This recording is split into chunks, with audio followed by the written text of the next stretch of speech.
안녕하세요. 어디서든 북콘서트 서울책보고에서 진행하는 북콘서트입니다. 서울책보고 어디서든 북콘서트, 저는 진행을 맡은 코미디언 서평가 남정미입니다. 안녕하세요. 고맙습니다. 네. 이제는 예전과 다름없이 대면으로 진행하는 행사들이 참 많아지고 있는 듯 합니다. 축제들도 많이 오픈을 했고요. 그리고 저희 서울책보고에서도 여러분을 모시고 대면으로 하는 강의들을 많이 하고 있는데요. 오늘은 진짜 날씨가 굉장히 비가 많이 오고 천둥도 치고 막 이러는데 34,000여 분 정도 된 분들이 오셨어요. 안녕하세요. 안녕하세요. 예. 보여드리지 못하는 게 안타깝다는 생각이 듭니다. 이분들 오늘 오신 거 보니까 원래 이렇게 잘못하고 죄 지은 게 많으면 벼락 맞는다 이랬는데 평소에 잘 살아오신 분들인 것 같아요. 이 엄청난 폭우를 뚫고 많은 분들이 오셔서 오늘 철학 얘기를 좀 들어보겠다 하시는 것 같은데요. 요즘 이슈가 되고 있는 오늘은 스피노자에 대한 수업을 좀 들어볼까 합니다. 스피노자 그리고 서양 철학 좀 어렵고 나랑은 좀 다른 결의 얘기인 것 같다라는 생각이 드시죠? 보통 이런 말들을 많이 합니다. 일생에 한 번은 철학 공부를 해야 한다. 살아가다 보면 누구나 세상의 이치와 삶의 이치를 모를 때가 한 번은 있기 마련이다. 말은 안 하지만 철학 이렇게 있어빌리티한 얘기는 하지 않지만 우리는 철학적인 삶을 추구하고 늘 살고 있지 않나 하는 생각이 드네요. 자, 오늘 스피노자 윤리학에 대해서 얘기해 주실 귀한 선생님 모셨습니다. 스피노자 윤리학 수업이라는 저서를 내신 철학 박사 진태원 교수님 모시고 오늘 수업 들어보도록 하겠습니다. 여러분, 진태원 교수님 큰 박수로 맞아주십시오. 예, 잘 들리시죠? 예, 반갑습니다. 예, 이렇게 비가 많이 오는데 이렇게 와주셔서 감사드리고 오늘 스피노자와 관련해서 좀 유익하고 또 앞으로 우리 삶을 살아가는데 또 도움이 많이 되는 그런 얘기를 좀 나눠봤으면 좋겠습니다. 네, 자, 먼저 진태원 교수님 오셨습니다. 우리가 진태원 치면 굉장히 중국집이 많이 나오더라고요. 네, 교수님, 자기소개 부탁드립니다. 자기소개 딱히 할 건 없고요. 저는 원래는 좀 사회철학, 정치철학 이런 쪽에 관심이 많았는데 석사 과정에서 스피노자를 공부하게 됐습니다. 스피노자 좀 매력을 느껴서 그래서 석사를 했더니 박사를 또 하고 싶어서 박사 학위 논문도 스피노자로 썼고 그러면서 동시에 스피노자 철학의 영향을 많이 받은 이 현대 프랑스 철학자들에도 또 관심이 많아서 제가 한 15권 정도 이제 책을 번역을 했습니다. 현대 스피노자 연구. 그러니까 저의 이제 좀 주요 관심사라고 하면 사회 정치 철학, 스피노자 철학, 그다음 현대 프랑스 철학 한 3가지 정도가 제 이제 주요 관심 분야라고 이렇게 말씀을 드릴 수 있겠습니다. 네. 그럼 프랑스 말씀 잘해요. 봉주르. 봉주? 틀렸네요. 봉주라고 하네요. 네, 알겠습니다. 오늘 스피노자 윤리학이란 무엇인가에 대해서 교수님한테 얘기를 드릴 텐데요. 일단 스피노자가 뭐고 아무것도 모르겠어요. 서양처럼. 그냥 아리스토텔레스에서 끝났거든요. 그런 사람이 있었다. 스피노자 윤리학 수업을 우리가 처음 듣는데 이 정도로 지식을 가지고도 가능할까요? 가능합니다. 좋은 선생님하고 같이 하면 얼마든지 가능합니다. 스피노자는 그 생물연대가 1632년에 태어나서 1677년 사망이니까 이 17세기 중엽에 이제 살았던 철학자라고 이제 얘기할 수 있습니다. 그리고 이제 스피노자는 원래는 유대인인데 그 스피노자가 나고 자라고 했던 곳은 이제 네덜란드입니다. 이렇게 이제 암스테르담 에서 태어나서 그 주위에 이제 작은 도시들을 돌아다니면서 이제 그 평생을 살았던 그 사람이죠. 그래서 서양 철학사의 흐름에서 보면 우리가 흔히 근대 중철학의 이제 2가지 큰 흐름을 유럽의 이제 합리론 그리고 영국의 경험론 이렇게 이제 2개로 분류를 합니다. 그중에 스피노자는 데카르트, 스피노자, 라이프니츠로 이어지는 그 유럽 대륙의 이제 합리론 철학에 이제 속해 있는 그 사람이 바로 이제 스피노자입니다. 그래서 지금으로 그러니까 1632년에 태어나서 1677년에 사망했으니까 한 350년 전에 살았던 그 서양 철학자다. 뭐 기본적으로 이렇게 말씀드릴 수 있겠습니다. 그 스피노자 씨가 이렇게 살아오신 환경이나 이렇게 주장하고 있는 얘기들, 철학들을 들어보면 지금 현대인 같다라는 생각이 들어요. 예, 350년 전의 사람 같지가 않고, 예, 그리고 또 보면 약간 동양적인 사상도 담겨 있는 것 같다라는 생각도 들고요. 본격적으로 좀 궁금한 것들은 일단 교수님의 짤막한 스피노자에 대한 이야기를 좀 강연을 들은 후에 얘기를 좀 나눠보도록 하겠습니다. 예, 지금 남정미 아나운서가 네? 스피노자에 대해서 이제 두 가지 얘기를 했어요. 그러니까 한 350년 전 사람인데도 불구하고 아주 현대적인 것 같다. 실제로 아마 여기 이제 철학, 서양 현대 철학에 관심이 많은 분들은 뭐 들레즈라든가 뭐 알츠세르라든가 또 네글이라든가 또 어떤 점에서 푸코 같은 사람 책을 읽어보면요. 그 스피노자의 영향이 굉장히 이게 깊이 스며들어 있습니다.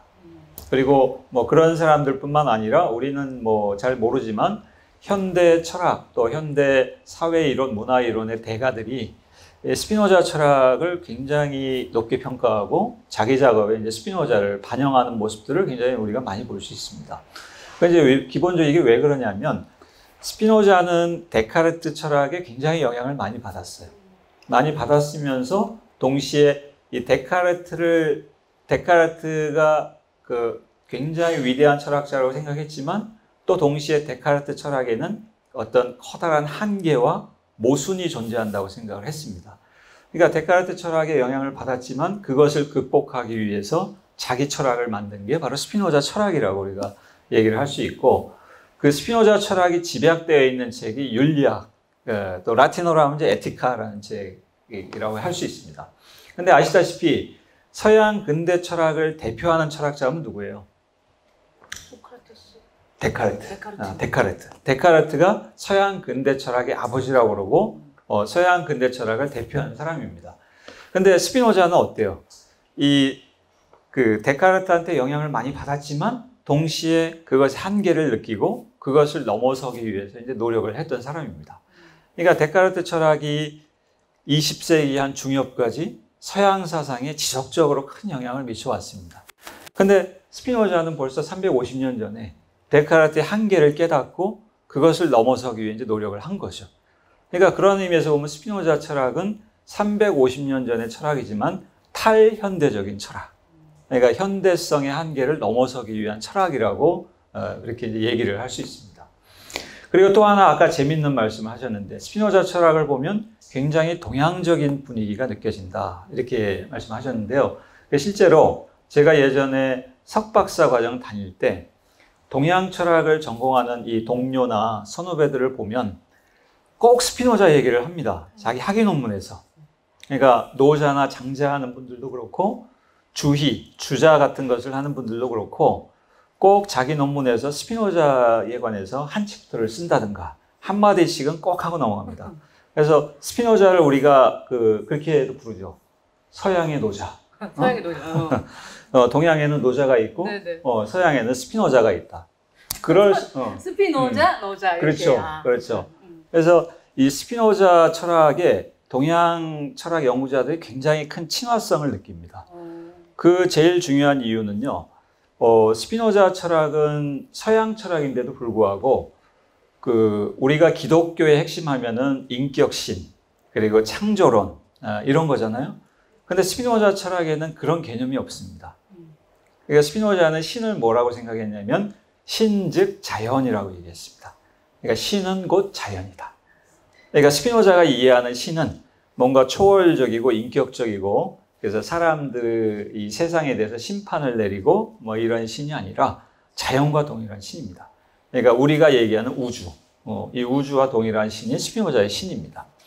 그러니까 이것만 해도 이 동양 철학하는 사람들이 얼마나 가깝게 느끼겠어요. 그렇죠. 그러니까 동양 철학에도 그런 인격신 개념이 없잖아요.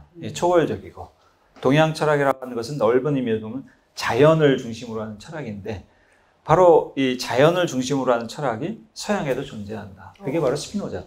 그러니까 당연히 좀 이제 친화성을 느낄 수밖에 없는 겁니다. 그러니까 아까 두 가지 측면을 말씀하신 거는 상당히 아주 정확한 그 얘기입니다. 그래서 이 스피노자의 에티카라고 하는 이 스피노자의 대표작은 사실 분량은 그렇게 많지 않습니다. 우리말 번역본으로 하면은 대략 한 300페이지 정도. 그래서 뭐 가령 여러분 잘 아시는 플라톤의 대표작 중에 국가라는 책이 있잖아요. 그 우리말 번역본으로 하면은 한 600페이지 정도 됩니다. 굉장히 두껍잖아요. 그리고 근대 철학 중에서는 칸트, 순수 이성 비판 800페이지가 넘어요.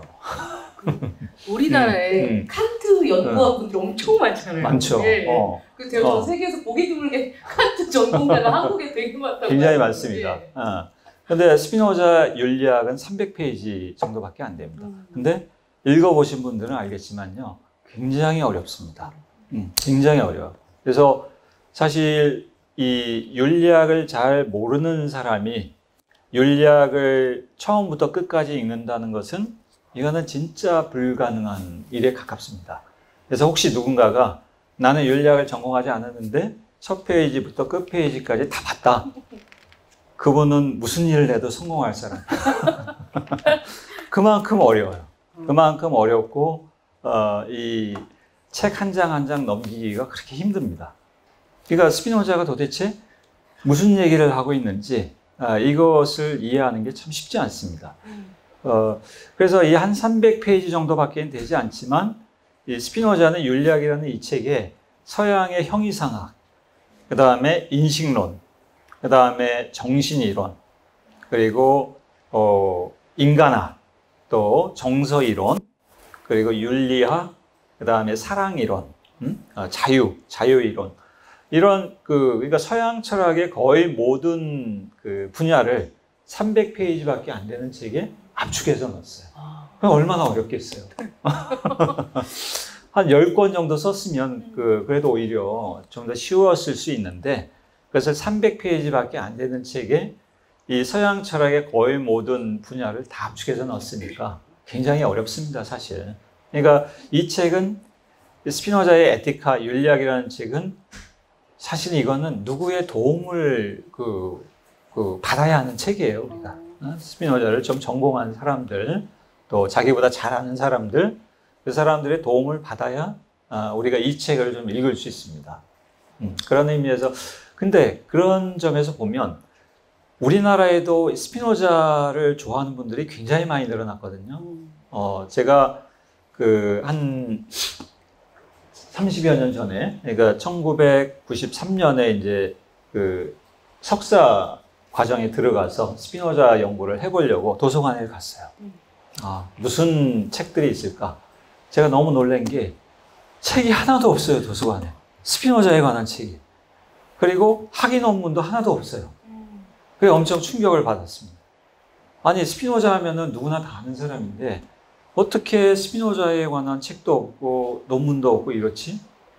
그래서 한편으로는 깜짝 놀랐지만 다른 한편으로는 무릎을 딱 쳤습니다. 블루오션.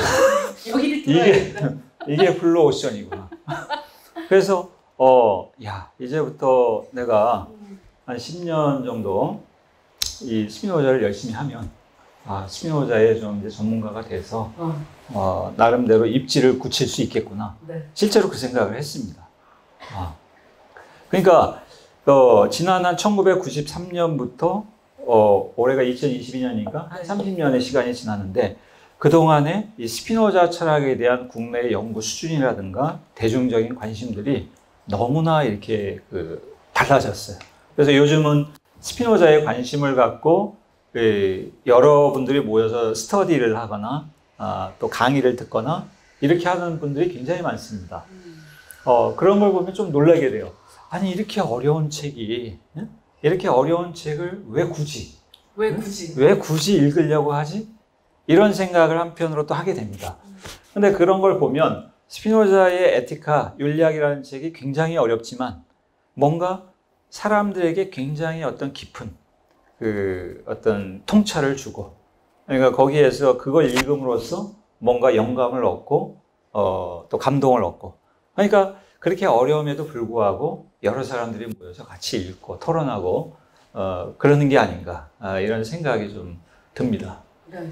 그 스피노자를 잘 모르는 사람들은 무한도전이라는 프로그램을 보면 이 길이 스피노자가 말해준 슬픈 여자요 이렇게 해석을 하더라고요. 스피노자를 못 알아들어서. 요즘은 봤을 때는 스피노자에 대한 얘기를 참 많이 하는 것 같다. 근데 왜 굳이 지금 그렇게 하는가? 이 윤리학이라는 얘기가 사실 우리가 학창 시절에 윤리라는 수업을 들었잖아요. 그 수업은 뭐 인간이 살면서 지켜야 하고 어떤 그런 본 같은 그런 얘기인데 이 스피노자 윤리학도 그런 얘기를 하고 있나요? 또 굉장히 좋은 질문을 해주셨는데요.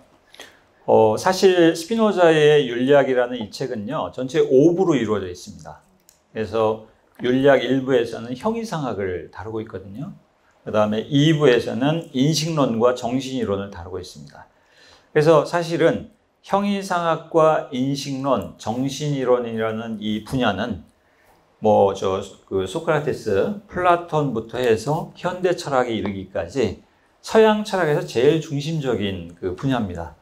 그래서 예전에 스피노자 연구하는 분들도 제일 많이 다뤘던 분야가 바로 1부하고 2부입니다. 그래서 옛날 좀 한 100년 전, 50년 전 이때 연구자들의 논문이나 책을 보면 거의 대부분 스피노자의 형이상학이나 스피노자의 인식론이나 스피노자의 정신이론을 다루는 그런 책, 논문들을 저술했습니다. 근데 재밌게도 스피노자는 자기 대표작에 형이상학이라는 제목을 붙이지 않았어요. 자기 그 주요 저서에 윤리학이라는 제목을 붙였습니다.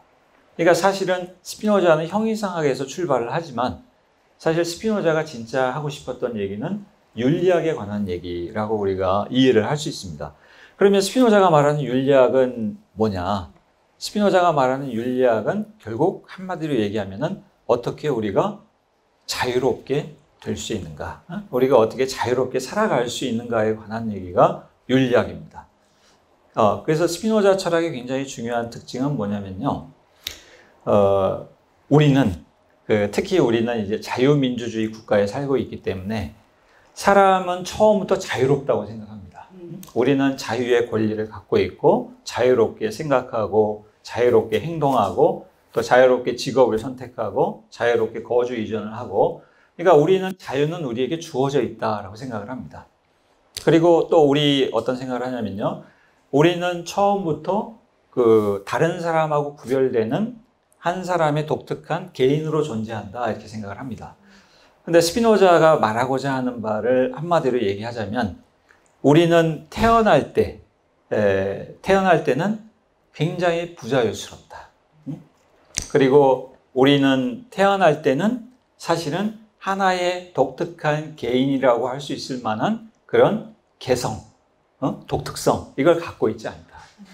그러니까 자유라고 하는 것은 우리한테 주어져 있는 것이 아니라 우리가 좀 더 성숙해지고 좀 더 능동적으로 존재하고 좀 더 많은 지혜를 가짐으로써 우리가 점점점 말하자면 얻어가는 거.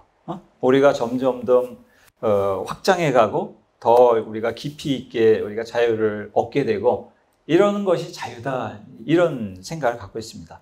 그리고 동시에 뭐냐면 우리는 처음부터 독립된 개인으로 존재하는 게 아니라 우리의 자유가 깊어지고 우리의 지혜가 늘어나고 또 우리가 현명하게 살아갈수록 우리는 다른 사람하고 구별되는 독특한 개인으로 존재할 수 있다. 그러니까 우리가 독특한 개인으로 존재한다는 것과 우리가 자유롭게 존재한다는 것은 같은 말입니다. 그러니까 스피노자의 윤리학이 말하는 것은 다른 말로 하면 우리가 어떻게 자유로워질 수 있는가. 그리고 우리가 어떻게 다른 사람하고 구별되는 나의 주체적이고 독특한 삶을 살 수 있는가.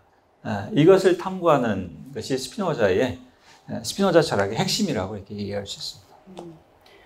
이 스피노자가 포르투갈계 유대인 집안 출신이잖아요.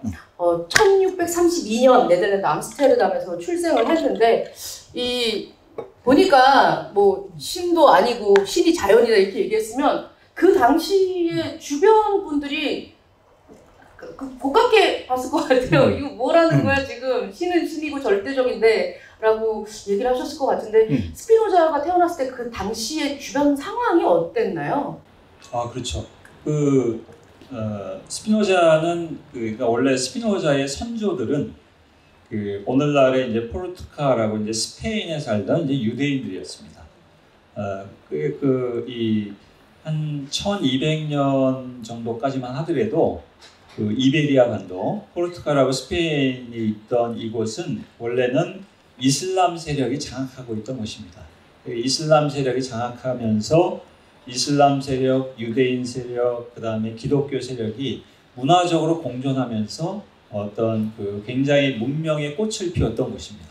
근데 여기를 점점 가톨릭 세력들이 이제 득세를 하고 이슬람 세력들을 몰아내면서 점점 그 스페인하고 포르투갈에서 어떤 일들이 벌어졌냐면 사람들을 다 이렇게 가톨릭 신도로 만들려는 그런 그 굉장히 강압적인 그 운동들이 벌어집니다. 그래서 그 주요 타겟이 된 게 바로 유대인들이었어요. 그래서 이 유대인들이 그 마녀 종교 재판 이렇게 막 화형시키고 이런 게 있죠. 그래서 도스토옙스키 그 소설 보면은 그 배경이 되는 곳이 바로 이제 그 이베리아 반도입니다. 그래서 이 종교적인 박해를 견디다 못해서 이 포르투갈하고 스페인에 살던 유대인들이 점점점 이 바깥으로 이제 피난을 가죠. 그래서 피난을 간 주요 장소 중에 하나가 바로 오늘날의 이제 암스테르담입니다. 왜 암스테르담에 왔냐면 암스테르담이 그 당시 유럽에서 제일 자유로운 도시였습니다. 그러니까 암스테르담은 당시 유럽의 그 무역의 중심지였거든요. 근데 오늘날도 마찬가지지만 이 무역의 중심지가 되려면 사람들하고 물건하고 돈하고 이런 게 자유롭게 왔다 갔다 해야 돼요. 그러니까 사상을 통제하면 그런 게 안 되잖아요. 그러니까 이 무역의 중심지답게 암스테르담은 사상의 자유, 종교의 자유가 굉장히 폭넓게 이제 허용이 된 곳이었습니다. 그래서 스피노자의 선조가 바로 암스테르담에 이제 정착을 했고, 그래서 스피노자도 1632년에 암스테르담이 유대인 그 공동 거주지에서 이제 출생을 했죠. 그래서 스피노자는 어려서부터 유대인 교육을 받고 자라났습니다. 정통 유대인 교육을 받고 자라났고 굉장히 머리가 좋아서 스피노자를 가르치던 스승들이 스피노자의 거는 기대가 대단했습니다. 얘는 크면은 아주 위대한 랍비가 될 거다. 근데 점점점 자라나면서 스피노자가 그 유대인 공동체 바깥 세상하고 이렇게 교류를 하게 되죠. 그래서 뭐 데카르트 철학이라든가 또 당대의 새로운 과학적 흐름이라든가 또 유럽의 전통적인 사상이라든가 문화, 문명 이런 것을 습득하면서 유대교의 전통적인 교류에 좀 회의를 갖게 됩니다. 그리고 이제 점점 더 나아가서 그 유대 기독교 교리의 핵심이라고 할 수 있는 창조론과 영원 불멸론을 거부하게 돼요. 그래서 자기 혼자만 거부하면 되는데 스피노자는 성격이 자기가 옳다고 말하는 것은 툭 터놓고 얘기해야 직성이 풀리는 사람. 막 떠들고 다녀. 그래서 그래서 이 스피노자의 스승들이 스피노자를 데려다가 여러 번 회유를 했습니다. 야, 너 혼자만 알고 있어. 너 혼자만 생각하는 것은 우리가 터치를 안 할 테니까 제발 떠들고 다니지만 마라. 근데 스피노자가 이제 그걸 거부를 했죠. 실제로 스피노자는 그래서 계속 그 영원 불멸론과 창조론을 비롯한 유대교 교리를 이제 비판하고 다녔습니다. 그러다가 도저히 안 되겠다 싶어서 종교 재판을 열어서 스피노자를 이제 추방을 한 겁니다. 그래서 이 책에 보시면 제가 거기 그 당시 이제 종교 재판 당시에 스피노자에게 내려졌던 그 파문 선언문을 제가 거기 조금 이제 인용을 해놨습니다. 그 인용 그 내용을 보면 얼마나 살벌한지 몰라요. 아니 보면 이제 해림이라고 하나요? 그렇죠. 거기 이제 파멸 이제 너를 쫓아낸다 뭐 이렇게 하는데 완전 징그럽게 저주를 퍼부어놨더라고요. 맞습니다. 예, 좀 살펴볼까요? 그게요. 네. 그 굉장히 이례적인 게 스피노자 이전에도 유대 공동체에서 쫓겨난 사람들이 있었고 그 이후에도 있었는데 다른 사람들의 경우에는 이렇게 아주 저주도 그냥 저주가 아니라 아주 이제 극악스러운 저주를 퍼붓는 경우가 없었거든요. 근데 유독 스피노자에 대해서만 그런 그 저주를 내립니다. 기대가 커서 실망도 컸던 법일까요? 아마 좀 그런 것도 있었던 예. 것 같아요. 그래서 뭐 제가 한번 간단하게 한번 읽어볼게요. 그는 낮에 저주받을 것이며 밤에 저주받을 것이다. 그가 누울 때 저주받을 것이며 일어날 때 저주받을 것이다. 그가 나갈 때 저주받을 것이며 들어갈 때 저주받을 것이다. 주가 그를 용서하지 않을 것이다. 그리고 주의 분노와 그의 질투가 그를 태울 것이다. 이 책에 쓰인 모든 저주가 그를 덮칠 것이다. 그리고 주가 하늘 아래로부터 그의 이름을 없앨 것이다. 그리고 이 율법책에 쓰여 있는 계약의 모든 저주에 따라 주가 이스라엘의 모든 지파들과 악에 속한 그를 떼어놓을 것이다. 그 이 앞에 있는 내용을 제가 생략했습니다. 그러니까 온갖 저주의 말들로 가득 차 있죠. 아니 우리가 지나가다가 지하철에서 아이씨 이렇게 얘기하는 것만 들어도 기분 나쁜데 뒤도 안 돌아보고 진짜 퇴하고 나오고 싶겠어요. 예, 그러면 그럼 그다음 스피노자는 떠납니까? 예. 그래서 이제 이 유대인 공동체에서 쫓겨나게 됩니다. 근데 굉장히 흥미로운 게 뭐냐면요. 이 스피노자가 살던 유대 공동체는 스피노자가 나고 자란 고향입니다. 거기가 말 그대로 고향. 그러니까 스피노자가 유대 공동체에서 이 파문을 경험한 게 24세 때 이제 파문을 경험하게 되거든요. 그러니까 유대 공동체에서 이렇게 쫓겨난다는 것은 자기의 이 인생의 뿌리를 이거 박탈당하는 거나 이제 다름이 없습니다. 근데 재밌는 것은 뭐냐면 스피노자가 뭐라고 했냐면 야 해방이다. 야 해방이다. 야 드디어 해방이다. 기다리고 있었다. 이 해방이다. 그러니까 나를 지금까지 억누르고 있던 그리고 나를 구속하고 있던 모든 그 억압, 그 다음에 족쇄로부터 나는 이제 해방이다. 진짜 스피노자는 이 유대 공동체에서 이 파문당하고 추출당한 것을 자유와 해방으로 경험을 했습니다. 그러니까 이 점이 사실 굉장히 중요한 그 스피노자 철학에서 굉장히 중요한 의미를 갖고 있습니다. 그러니까 유대 공동체라고 하는 것은 스피노자의 육체적, 그 다음에 정신적인 뿌리나 다름없는 것입니다. 그러니까 여기서 쫓겨난다는 것은 사실 스피노자에 대해 사망 선고를 내리는 거예요. 너는 이제 죽은 목숨이다. 근데 스피노자는 어떻게 했냐면 자기에 대한 그 사망 선고를 굉장히 기쁘게 받아들입니다. 왜냐하면 그 사망 선고야말로 이제 과거의 나를 떨쳐버리고 새로운 나로 출발할 수 있는 그 길이 열린 거니까. 그러니까 스피노자는 자기에게 내려진 사망 선고를 아주 능동적으로 받아들이죠. 그러니까 스피노자의 철학이라는 것은 결국 뭐냐면 자기가 옳다고 믿는 것, 자기가 진리라고 믿는 것을 죽음을 무릅쓰고서라도 그것을 실현하는 게 바로 스피노자 철학입니다. 그러니까 스피노자는 자기의 믿음, 자기가 옳다고 믿었던 것, 옳다고 생각하는 것을 위해서 유대 공동체로부터의 추방이라고 하는 죽음을 굉장히 기꺼이 받아들입니다. 그러니까 이런 점에서 보면 사실 철학이라고 하는 것은, 철학자라고 하는 것은 생애에 걸쳐서 이렇게 몇 번의 죽음을 경험하게 되어 있습니다. 그렇게 해야 어떤 철학이라고 하는 것이 깊어지고 또 그 철학자가 좀 위대한 철학자가 될 수 있는 그런 이제 그 토대가 될 수 있는. 그 스피노자가 그러면 이제 집에서 24세 정도 돼서 뛰쳐나왔단 말이에요.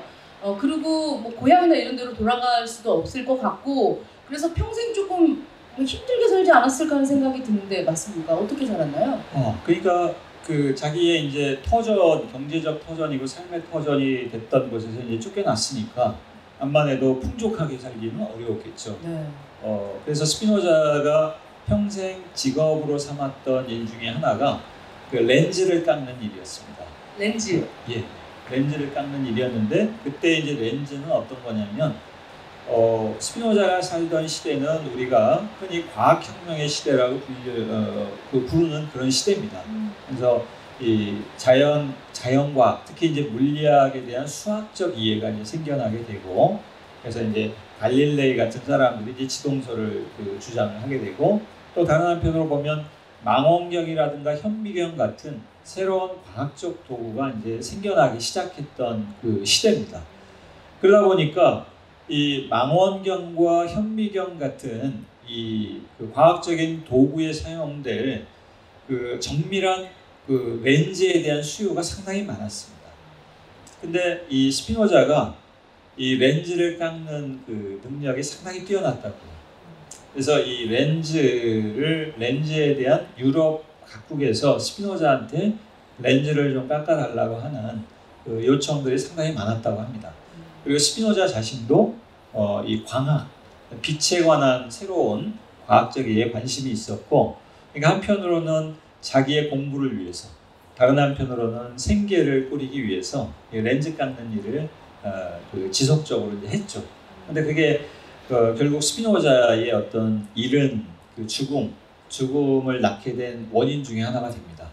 왜냐하면 이제 렌즈를 깎다 보면 거기 이제 미세한 먼지라든가 가루가 이제 많이 나오잖아요. 스피노자가 폐결핵으로 죽거든요. 그래서 좀 약간 비극적이죠. 네. 그런 거죠. 그런데 스피노자가 열심히 망원경이나 이런 거에 렌즈를 깎아 주셨기 때문에 어제 우리가 누리호 발사에 성공하고 하지 않았을까. 그렇죠. 예, 그렇죠. 뭐 300년 후에까지 스피노자 씨께서 굉장히 많이 도움을 주신 것 같다라는 생각이 듭니다. 그래서 그런지 그 폐결핵으로 45세 된 나이에 돌아가셨잖아요. 아리스토텔레스가 그런 얘기를 했죠. 지혜를 추구하기 참 좋은 나이, 45. 비로소 철학자가 되는 나이라고 얘기했는데 스피노자는 45세 돌아가셨습니다. 그러면 지금 그 열심히 세공하고 하려면 윤리학이나 이런 거 추구할 수가 없을 것 같은데, 제가 알기로는 스피노자가 살아생전에 딱 자기 이름으로 낸 저서는 한 권밖에 없다고 알고 있거든요. 오늘 우리가 얘기하고 있는 스피노자 윤리학은 돌아가시고 나서 나온 그렇죠. 건가요? 그 스피노자가 생전에 자기 이름으로 딱 한 권의 책을 냈는데요. 그 책 제목이 데카르트의 철학 원리라는 책입니다. 예. 그래서 이 당시에 데카르트 하면은 그 요즘으로 치면 어느 정도 위상이냐면 뭐 하이데거, 어떻게 보면 하이데거하고 비트겐슈타인하고 그러니까 20세기를 대표하는 철학자 몇 사람을 이렇게 합쳐놓은 듯한 이제 그런 그 위상을 가진 게 이제 데카르트였습니다. 그래서 이 스피노자가 데카르트의 철학 원리라는 책은 그 데카르트가 1644년에 철학의 원리라고 하는 책을 출판을 하는데요. 데카르트가 출판한 철학의 원리라는 책은 그때까지 유럽의 대학에서 그 철학 교재로 쓰던 아리스토텔레스주의 철학 교과서를 대체하기 위해서, 자, 이제부터는 아리스토텔레스 그만 가르치고 나의 철학을 가르쳐야 돼 라고 하면서 데카르트 자신의 철학에 기반을 둔 새로 쓴 철학 교과서가 바로 철학의 원리라는 책입니다. 그리고 이 철학의 원리라는 책을 해설하기 위해서 쓴 책이 스피노자가 출판한 데카르트의 철학 원리라는 책입니다. 그래서 스피노자가 이 책을 출판해서 그 유럽 전역에서 그 철학적인 명성을 얻게 됩니다. 최고의 데카르트 연구자 중에 한 사람으로 명성을 얻게 되고, 한 10년 뒤에는 이제 독일 하이델베르크 대학의 교수 초빙도 받습니다. 근데 이제 가지 않죠. 그래서 생전에 낸 책을, 자기 이름으로 낸 책은 이 책이 유일합니다. 그 다음에 자기 이름을 달지 않고 낸 책이 하나가 있는데, 그게 1670년에 낸 신학정치론이라는 책입니다. 그 신학정치론은요, 어떤 책이냐면, 스피노자가 어려서 유대인 교육을 받고 자라났기 때문에 스피노자는 당시 유럽의 철학자들 가운데 히브리어를 제일 잘했던 사람 중에 하나입니다. 그러니까 이 성서를 히브리어 원어로 읽을 수 있었던 몇 안 되는 그 철학자가 스피노자였습니다. 그래서 스피노자는 자기가 갖고 있는 이 풍부한 히브리어 지식을 가지고 구약 성경이라고 하는 것이, 성경, 특히 구약 성경이라고 하는 것이 사람들이 생각하는 것처럼 그 모세가 쓰거나 신의 말씀을 담고 있거나 신의 어떤 심오한 지혜를 담고 있는 책이 아니라, 사실 성경이라는 책이 전달하려고 하는 것은 도덕적인 교훈이다. 그러니까 이 성경의 메시지는 굉장히 간단하다는 얘기예요. 신을 잘 경배하고 이웃을 사랑해라. 그러니까 성경이라는 책을 왜 썼냐? 당시 히브리 백성들이 거의 문맹이었다는 얘기입니다. 그러니까 이 문맹이었던 그 히브리 백성들에게 뭔가 가르침을 주고 교훈을 주기 위해서 쓴 그 히브리 민족의 역사서가 바로 이제 구약 성서였다는 얘기죠. 근데 이 신학자들이 자기들의 권력을 강화하기 위해서 구약 성경을 굉장히 신비화하고 거기에 마치 아주 심오한 사변적인 지혜가 있어서 그 신학자들 말고는 누구도 이것을 해석할 수 없어.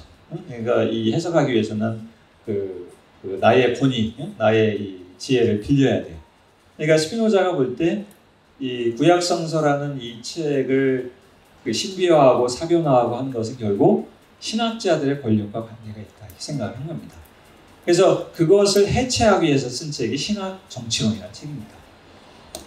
그러니까 얼마나 이 책이 출판됐을 때 얼마나 사람들에게 미움을 받았겠어요. 그래서 스피노자 친구 중에 하나는 그 2년 전에 사실은 스피노자랑 비슷한 얘기를 했다가 사망을 한 게 있거든요. 그래서 스피노자가 신학 정치론을 출판할 때는 자기 이름을 빼고 익명으로, 그리고 출판사도 원래 네덜란드 출판사에서 냈는데 독일에 있는 유령 출판사 이름을 달고 신학 정치론이라는 책을 이제 출판을 한 겁니다. 그러니까 생전에 낸 책은 그 2권입니다. 그런데 한 권은 너무 불온한 책이라서 거기에 자기 이름을 달지 못했던 거죠. 스피노자가 윤리학 저 책을 에티카를 쓰면서 뭐 그 살해 협박 뭐 이런 위협도 받았다고 그런 얘기도 들었어요. 예, 이 에티카라는 책, 윤리학이라는 책은 신학 정치론을 끝내고 4년 뒤에 이제 완성을 했거든요. 그래서 이 책을 출판을 하려고 그냥 당연하겠죠.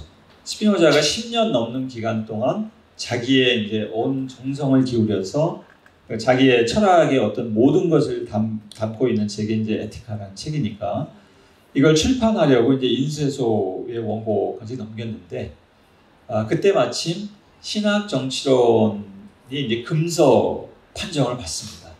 그래서 야, 내가 이 에티카를 냈다가는 내가 제명에 못 살겠구나 하고 해서 그 인쇄를 중단시킵니다.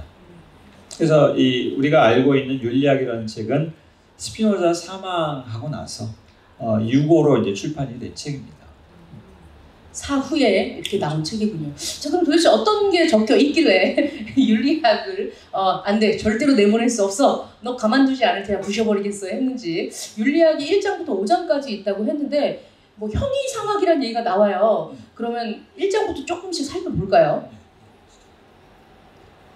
그래서 윤리학 그 일부의 그 제목은 신에 대하여라는 제목이 붙어 있습니다. 근데 아까도 제가 말씀드렸듯이 스피노자에게 신이라고 하는 것은 초월적이고 인격적인 신이 아니라 사실은 자연으로서의 신입니다. 그래서 신 즉 자연.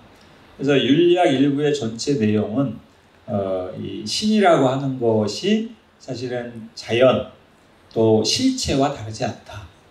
이것을 논증하는 게 이제 사실 일부의 핵심적인 내용입니다. 근데 그 윤리학 일부에서 제일 중요한 3가지 개념을 꼽아라. 그러면은 실체라는 개념이 있고 속성이라는 개념이 있고 양태라는 개념이 있습니다. 그 실체, 속성, 양태 이 3가지 개념을 잘 이해하는 게 사실 윤리학 일부를 이해하는데 제일 이제 관건이 되는 이제 그 개념입니다. 그래서 스피노자가 말하는 실체, 신, 자연 이거는 다 이퀄. 그러니까 실체와 신과 자연 이게 다 동일한 개념. 근데 여기에서 이제 굉장히 흥미로운 점이 뭐냐면 아리스토텔레스에서부터 데카르트까지 그리고 오늘날에 이르기까지 사람들이 철학에서 보통 실체라고 하면 실체는 보통 개체를 가리킵니다. 어떤 개별적인 사물, 개별적인 인간 이게 이제 사람들이 보통 얘기하는 실체입니다. 근데 스피노자는 아주 흥미롭게도 실체를 그런 개체로 이해하지 않고 실체를 우주 전체라고 이해를 했어요. 그러니까 스피노자한테 실체는 우주 전체만이 유일한 실체입니다. 그러면 우리가 보통 실체라고 하는 개체, 개별적인 사물, 개별적인 인간 그럼 이거는 뭐야? 이거는 스피노자는 뭐라고 불렀냐면요 양태라고 불렀습니다. 양태, 유한양태. 근데 그 양태, 유한양태, 양태를 영어로 하면 모드거든요. 모드. 그러니까 그 양태라고 하는 그러니까 뭐 가령 그거죠. 우리의 뭐 머리 모양, 우리의 뭐 패션 패션 모드, 그러니까 모드라고 하는 것은 실체에 이렇게 그 깃들어서 비로소 성립하는 게 바로 모드거든요. 양태. 그러니까 원래 모드라고 하는 것은 독립적인 존재가 아니거든요. 근데 스피노자는 개체, 개별적인 삶을, 개별적인 인간을 바로 모드, 양태라고 불렀습니다. 그러니까 이렇게 보면은 스피노자가 볼 때 개별적인 사물, 개별적인 인간, 개별적인 존재자들은 실체가 아니고, 실체가 아니라는 얘기는 뭐냐면 자립적인 존재가 아니라는 얘기예요. 자립적인 존재가 아니라는 얘기는 무슨 얘기냐면 타자에게 다른 것에게 의존하는 존재라는 얘기예요. 그러니까 뭐 예를 들면은 우리 인간 같은 경우에도 공기를 마시지 않으면, 물을 먹지 않으면, 그죠? 음식을 먹지 않으면 살 수가 없잖아요. 그리고 특히 인간 같은 경우에는 다른 포유류 동물보다 어때요? 이게 태어나서 자기 스스로 걸어 다니고 자기 스스로 행동할 때까지 시간도 굉장히 오래 걸리잖아요. 그러니까 스피노자가 볼 때 그 양태로서의 인간은 하나의 양태인데, 유한 양태인데, 유한 양태라는 것은 뭐냐? 그 인간을 포함한 양태라고 하는 것은 자립적인 존재가 아니에요. 그러니까 자유로운 존재가 아니라는 얘기예요.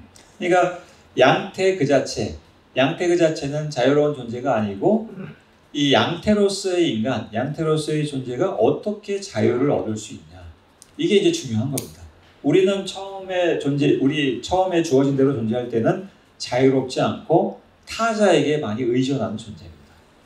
그게 부모일 수도 있고, 친구일 수도 있고, 아니면 다른 동료일 수도 있고, 우리는 서로 의존해서 다른 존재와 관계를 맺지 않고 살아갈 수가 없습니다.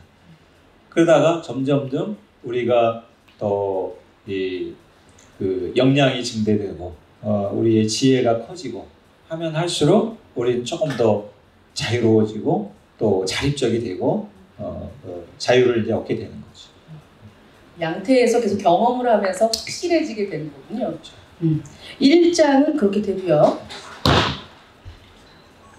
자, 2부는 어떤 내용이 펼쳐지나요? 자, 2부는 제목이 이제 그 2부의 주제는 이제 정신에 관한 겁니다. 정신의 본성과 기원에 관하여 이렇게 이제 제목이 붙어 있는데, 그래서 2부는 한편으로 보면 정신이론에 관해서 다루고 있고, 다른 한편으로 보면은 인식론에 관해서 다루고 있습니다. 그래서 사실 스피노자 철학에서 제일 독창적인 분야 중에 하나가 바로 정신이론 그리고 인식론이라고 이제 부를 수 있는데요. 이 스피노자의 정신 개념이 굉장히 아주 흥미롭습니다. 스피노자가 정신을 뭐라고 부르냐면요, 정신적 자동장치라고 부릅니다. 정신적 자동장치. 정신적 자동장치 또는 정신적 자동기계. 이게 이제 그 정신이라고 보는 겁니다. 그러니까 마치 오늘날의 컴퓨터 같은 그런 그 생각이 떠오르죠. 그러면 몸과 다르게 별개의 것이라는 얘기인가요? 그거는 또 아닙니다. 그건 아니고, 우리는요, 정신이라고 하면요, 우리가 이제 상식적으로 갖고 있는 생각은 뭐냐면요, 우리 머릿속에 뭐가 들었다고 그래요? 우리 머릿속에 생각, 관념, 그죠? 또 어떤 욕망이라든가 감정이라든가 이게 이제 우리 머릿속에 들어있다, 이렇게 생각을 하죠. 그러니까 우리는 정신을 보통 어떻게 생각하냐면 우리의 관념이라든가 생각이 담겨있는 어떤 틀, 또는 이 그릇 같은 것을 우리는 우리의 정신이라고 이렇게 얘기합니다. 근데 스피노자는 정신을 우리의 관념들이 담겨있는 그릇이나 틀, 용기라고 생각하지 않고 우리의 정신 자체가 관념이라고 얘기를 합니다. 스피노자는 우리의 정신의 본질은 관념이다, 이렇게 얘기해요. 근데 그때 한 가지 주의할 게 뭐냐면, 스피노자가 관념이라고 부르는 것을 우리는 잘 이해를 해야 됩니다. 우리는 관념이라고 하면은 그냥 우리 머릿속에 떠오르는 생각이라고 이해를 하는데, 스피노자는 관념을 뭐라고 생각하냐면 관념은 사물이다, 이렇게 얘기해요. 관념은 사물이다. 그때 사물의 뜻이 뭐냐면, 스피노자가 말하는 사물의 뜻은 원인으로서 작용할 수 있다. 이게 이제 사물의 뜻입니다. 스피노자가 얘기하는. 그러니까 관념은 사물이다 하는 얘기는 관념은 인과작용을 할 수 있다. 그러니까 관념이라고 하는 것은 어떤 원인에 의해서 생겨나서 그 자체가 하나의 원인이 돼서 다른 관념을 또 만들어내고 또 다른 관념을 만들어내고 그러니까 관념이라고 하는 것은 관념들끼리 서로 이렇게 인과작용을 하는 거예요. 그러니까 이게 관념에 대한 굉장히 독특한 이해 방식입니다. 관념이라고 하는 것은 그냥 그 임의적으로 생각났다 사라졌다 하는 그 표상 이런 게 아니라 관념 자체가 하나의 사물.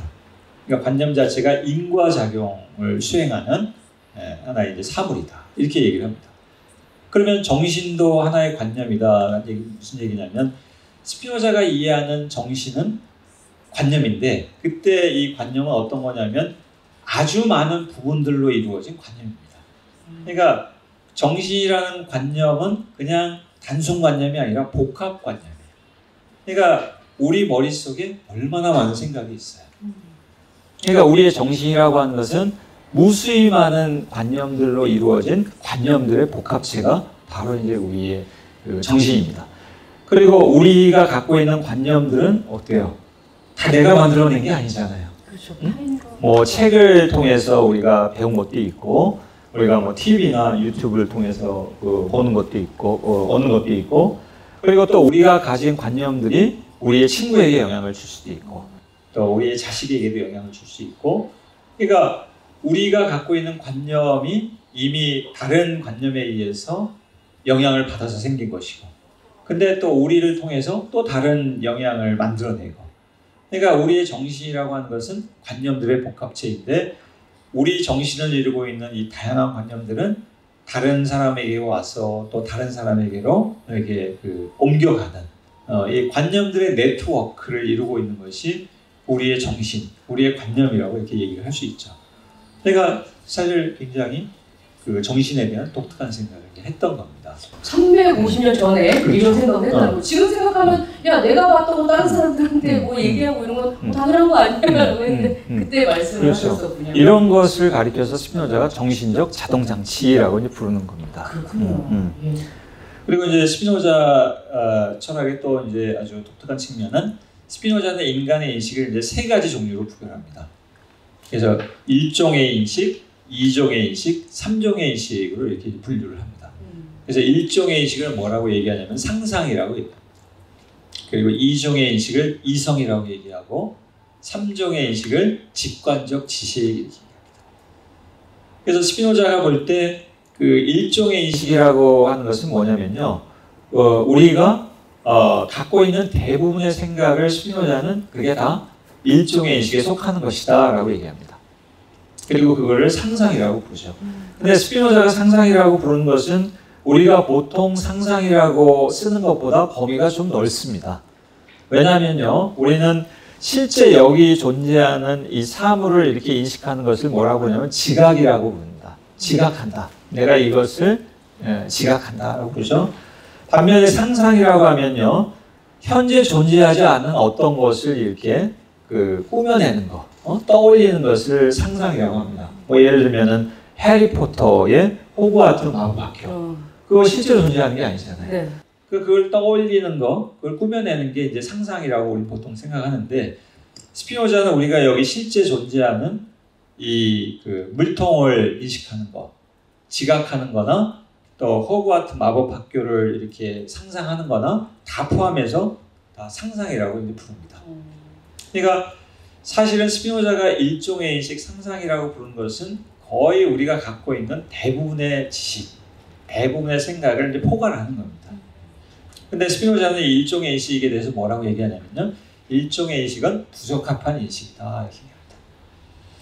그러면 스피노자가 얘기하는 부적합한 인식이라는 게 뭐냐면 이거는 거짓된 인식하고 좀 달라요.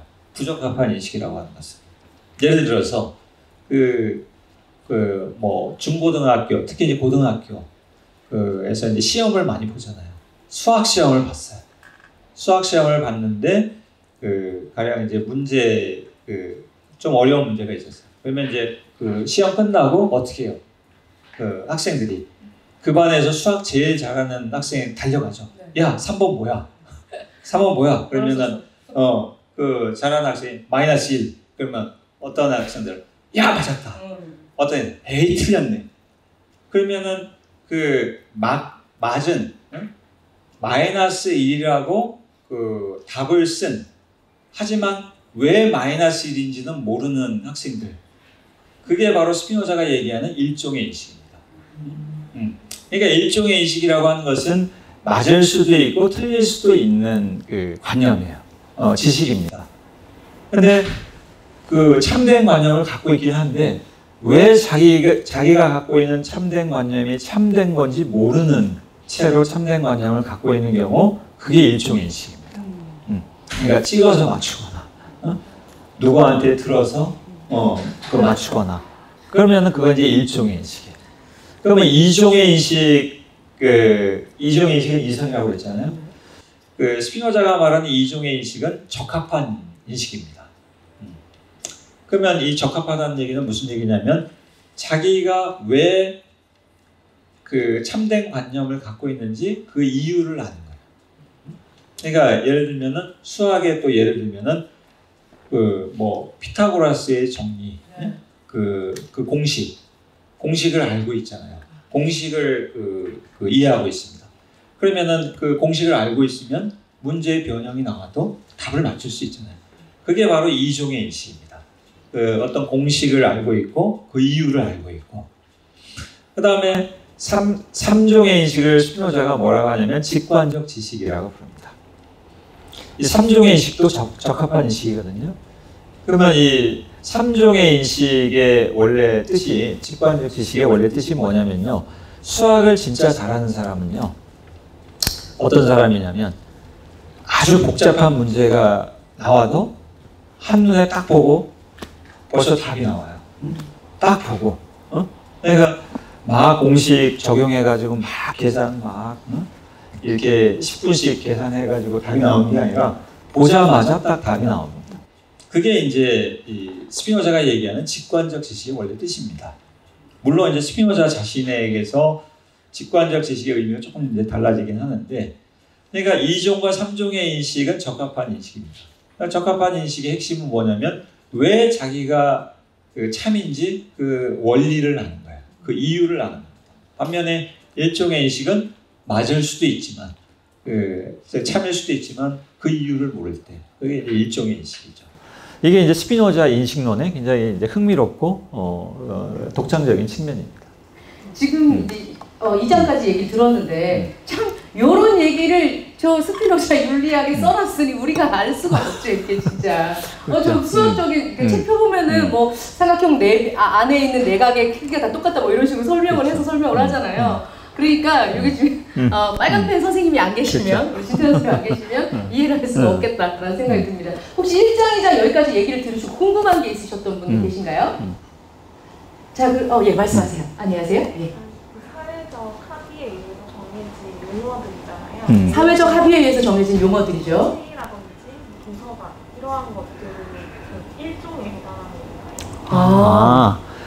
굉장히 좋은 질문을 주셨는데요. 박수 부탁드립니다. 네. 자, 도서관이라든가 이렇게 사회적 합의에 의해서 불려지는 것들은 1종인가 2종인가? 네. 그게요, 약간 좀 다릅니다. 약간 다른데, 그 얘기가 이제 어디 나오냐면요, 윤리학, 혹시 이제 윤리학 책이 있으시면 한번 이제 가서 이제 찾아보십시오. 윤리학 2부 이제 정리 18, 정리 18의 이제 주석을 보면은 지금 이제 질문하신 그 내용과 관련된 그 논의가 나오는데, 이게 결국 이제 그 기호에 관한 질문입니다. 기호, 언어에 관한 그 질문인데, 거기서 이제 스피노자가 이제 아주 흥미로운 얘기를 해요. 두 가지 얘기를 하는데, 하나는 뭐냐면 그 모래 위에 찍혀 있는 말 발자국에 관한 얘기를 합니다. 근데 이 모래 위에 말 발자국이 찍혀 있는데, 처음에 그 기사, 병사가 그 말 발자국을 봤어요. 그럼 스피노자 얘기에 따르면 병사는 거기에서 그 말 발자국을 보고 어떻게 하냐? 처음에 말을 떠올린다 그래요. 그다음에 말을 떠올린 다음에 그 다음에 기사를 떠올린다 그래요. 이 전쟁에서 이렇게 말 타고 싸우는 사람 기사를 떠올린다. 그 다음에 뭘 떠올리냐? 전쟁을 떠올린다. 근데 똑같은 말 발자국을 보고 이번엔 농부가 그걸 보게 되면 농부는 뭘 떠올리냐면 말을 떠올려요. 그 다음에 말 다음에 뭘 떠올리냐면 쟁기를 떠올린다. 그래요. 그 다음에 쟁기를 떠올린 다음에 뭐? 당연히 밭을 떠올린다. 그러니까 그 차이는 뭐냐면 그 군인하고 그 농부는 뭐가 다르냐면요. 그 습성이 다른 겁니다. 이력, 삶의 이력이 다른 거예요. 이 사람이 무엇을 하고 살아왔는지 삶의 내력, 그리고 그 삶의 내력을 통해서 형성된 습성이 다른 겁니다. 그러니까 말 발자국을 똑같은 걸 보고 이 농부의 내력을 갖고 있고 습성을 가진 사람은 거기에서 동일한 그 기호를 보고 상이한 거기에서 이제 연상작용을 이제 하게 되는 겁니다. 그러니까 그 스피노자 얘기는 뭐냐면 이 기호라고 하는 것은 그 자체의 불변적인 의미를 갖고 있는 게 아니라 그것을 이해하는 사람의 그 어떤 내력, 습성, 이것이 어떤 것인가에 따라서 상이하게 이제 그 생각을 하게 되고 의미를 부여하게 된다. 이런 얘기를 하죠.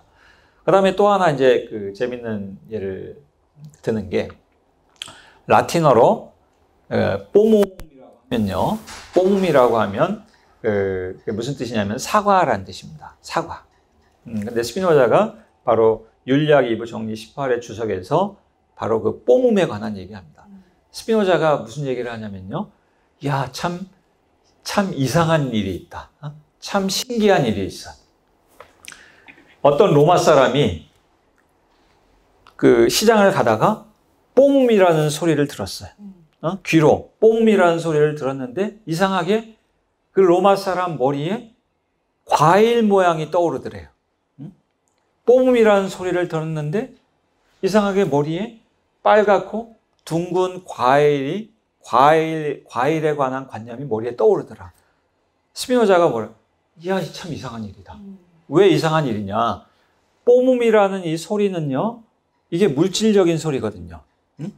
이게 음성이죠. 음성인데, 근데 이 관념, 머릿속에 떠오르는 이 생각은 관념이에요. 하나는 관념이고 하나는 그 물질인데, 그러니까 이 소리, 뽀몸이라는 소리하고 이 머릿속에 떠오르는 과일에 대한 관념하고 서로 아무 관계가 없는데 왜 뽀몸이라는 소리를 들었는데 왜 머릿속에 과일 모양이 떠오르지? 그러니까 가령 우리나라 사람 같으면 시장을 가는데 누가 사과라고 해서 내 귀에 사과라는 소리가 들렸는데 이상하게 내 머릿속에 과일에 관한 생각이 떠올라. 참 이상하다. 근데 이거는 결국 누구하고 관련되어 있냐면요. 소시르가 그런 얘기를 하죠. 소시르가 기호는 뭐냐? 기호는 기표와 기의 결합이다. 기호를 이렇게 정의합니다. 그러면 소시르가 얘기하는 기표가 뭐냐면은 바로 청각 이미지입니다. 지금 얘기한 소리. 내 귀에 들려오는 소리. 이 뽀몸이라고 하는 소리.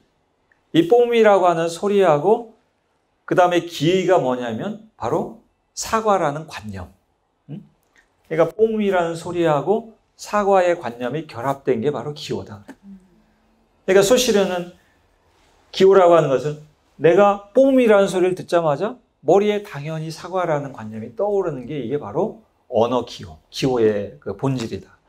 그러니까 스피노자가 똑같은 얘기를 하는 거예요. 윤리학 2부 정리 18의 주석에서. 그러니까 이런 의미에서 기호라고 하는 것은 참거짓을 따질 수 있는 것이 아니라 아까 말씀하신 대로 사회적으로 규정된 그 규약이죠. 규약인데 그 뭐라고 할까요? 내재화된 규약이라고 할까? 그런 거죠. 그러니까 좀 종류가 좀 다른 겁니다. 또 다른 질문이 없으면 3장을 또 들어가 보도록 하겠습니다. 자, 그러면 윤리학 3부는 또 어떤 얘기가 나왔을까요? 예, 그 윤리학 3부는요. 정서의 기원과 본성에 대하여 라는 제목이 붙어 있습니다. 그래서 그 사실은 윤리학 3부부터 4부, 5부에 이르기까지 제일 중요한 개념을 하나 꼽아라 그러면 그게 바로 정서라는 개념입니다. 정서. 그래서 이게 라틴어라면은 affectus라고 하고 영어라면은 affect입니다. affect라는 개념이 그 윤리학 3부에서 5부에 이르기까지 그 제일 핵심적인 개념입니다. 그러니까 스피노자가 그 3부에서 다루고 있는 그 기본 주제는 뭐냐면요. 인간학에 관한 주제입니다. 인간의 본질이 무엇이고, 인간의 어떤 기본적인 특성, 인간의 행동 방식, 사고 방식, 이런 것을 설명하는 게 이제 3부의 기본적인 내용입니다. 그 다음에 윤리학 4부에서는 좁은 의미의 이제 도덕, 도덕적 규칙, 윤리적인 실천 다루고 있고, 5부에서는 자유에 관해 다루고 있는데, 3부, 4부, 5부를 우리가 잘 이해를 하려면, 그러니까 스피노자의 아펙트 개념을 잘 이해하는 게 굉장히 중요합니다. 그리고 그 오늘날 그 문화 이론이라든가 뭐 또 정치학, 정치 이론 이런 거 하시는 분들 가운데 이런 걸 연구하시는 분들이 굉장히 많이 논의하는 게 바로 아펙트입니다. 아펙트 개념. 그리고 오늘날 많은 연구자들, 문화 이론이나 정치 이론이나 사회 이론에서 많이 쓰이는 이 아펙트 이론의 철학적인 기원이 바로 스피노자입니다. 스피노자가 오늘날 각광받는 굉장히 중요한 이유 중에 하나가 바로 이 윤리학 3부에 나오는 이 아펙트 이론 때문이에요. 그래서 스피노자가 그 윤리학 3부에서 3부에 나오는 또 굉장히 중요한 개념이 있습니다. 그게 바로 이제 코나투스라는 개념입니다. 그래서 아마 스피노자 철학에 좀 관심이 있고 스피노자에 관해서 많이 들어보신 분들은 코나투스 얘기를 많이 들어보셨을 거예요. 코나투스가 라틴어 코나투스는 우리말로 하면은 노력, 또 어떤 경향, 또 어떤 무언가를 이렇게 추구하는 거, 이게 이제 코나투스라는 라틴어의 그 기본적인 뜻입니다. 근데 스피노자가 그 3부 정리 7에서 뭐라고 얘기하냐면 그 인간을 포함한 모든 유한한 사물의 본질은 바로 코나투스다 이렇게 얘기합니다. 그러니까 코나투스야말로 모든 그 유한한 사물의 본질이다. 그때 코나투스는 뭐냐면 자기의 존재를 보존하려고 하는 노력입니다. 나의 존재를 보존하려고 하는 노력. 근데 스피노자가 말하는 코나투스를 뭐 우리가 이제 흔히 얘기하는 생존 본능이라는 것하고 조금 구별할 필요가 있어요. 왜냐하면 생존 본능이라고 하는 것은 우리는 보통 생명체에 대해서만 쓰잖아요. 근데 스피노자는 코나투스라고 하는 이 개념을 생명체만이 아니라 무생명체까지도 적용을 합니다. 그러니까 가령 지금 책 보고 이 건물이 스피노자는 뭐라고 얘기하냐면 이 건물이 지금 코나투스를 열심히 발휘하고 있다 이렇게 얘기합니다. 그 왜? 무너지지 않고 버티고 있잖아요. 나름대로 다 그렇게. 무너지지 않고 버티고 있잖아요. 그러니까 지금 이 건물 자체가 아까 그 비 쏟아지는 소리 들으셨죠? 그러니까 이 외부의 물체로부터 계속 뭐 영향을 받고 있는 겁니다. 그리고 뭐 태양의 빛이라든가 또 겨울에면 눈이라든가 여름이면 이 장마철이면 이 소나기라든가 이런 외부의 물체로부터 맞서서 이 코나투스를 발휘해서 자기 존재를 계속 유지하고 있는 겁니다. 그래서 제가 이제 오늘 어디 갔다 오다가 그 아주 재밌는 소설을 읽었어요. 뭡니까? 그 아마 여기 읽어보신 분들도 많겠지만 그 김숨 작가의 그 엘의 운동화라는 그 소설을 봤는데 그때 엘이 누구냐면 이한열 열사입니다. 이한열 열사. 그래서 이제 이한열 열사가 1987년에 이제 그 최루탄 맞고 사망하셨잖아요.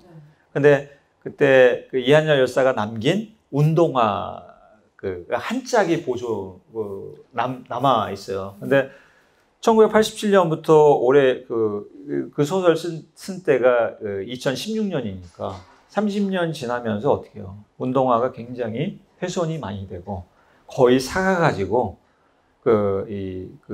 분해될 지경에 이르렀는데 그것을 30주년을 맞아서 말하자면 복원하는 그 과정을 소설로 이렇게 이제 쓴 게 이제 엘의 운동화라는 그 소설의 이제 기본적인 내용입니다. 근데 그 중에 오늘 오다가 아주 인상 인상적인 대목이 어떤 거였냐면 이 복원 전문가, 미술 작품 복원 전문가가 이제 그 이한열 열사의 그 운동 한 짝을 복원하기 위해서 심혈을 기울이다가 그게 굉장히 고심을 하다가 어느 한순간 그게 이제 그 회생의 이제 실마리를 찾은 거예요. 그러면서 이 복원 전문가가 뭐라고 하냐면 그 자신을 보존하려고 하는 운동화의 의지가 느껴졌다 그래. 네? 자신을 보존하려고 하는 운동화의 의지가 느껴졌다. 그 제가 무릎을 탁 쳤습니다. 코나투스. 코나투스. 운동화의 녀석. 너 코나투스야. 이 운동화의 코나투스.